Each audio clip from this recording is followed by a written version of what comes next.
మీ కుటుంబంలో ఉన్న వారందరూ కూడా సుఖ సంతోషాలతో ఉండాలి అంటే రేపు 4వ తారీఖు ఆదివారము అమావాస్య కలిసి వచ్చినది, మరలా పుష్యమి నక్షత్రంతో కూడి ఉన్నది కాబట్టి చాలా అద్భుతమైన రోజు.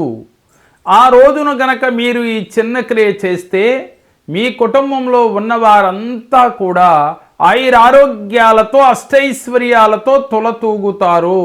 మీరు చేయవలసిన క్రియ ఏమిటి అంటే చక్కగా దద్దోజనము పులిహార చేసుకుని మీ గ్రామ దేవత దగ్గరకు తీసుకువెళ్ళి అమ్మవారికి నివేదన చేసి మనసులో సంకల్పం చేసుకుని, అమ్మా, మేము తలపెట్టిన కార్యం విజయవంతంగా పూర్తవ్వాలి, మా కుటుంబంలో ఉన్న వారందరూ కూడా అన్ని రంగాలలో ముందుకు వెళ్ళాలి, ఆయురారోగ్యాలతో అష్టైశ్వర్యాలతో సుఖ సంతోషాలతో వర్ధిల్లాలి అని చెప్పి అమ్మ దగ్గర వేడుకొని ఈ ప్రసాదాన్ని 10 మందికి వితరణ చేయండి.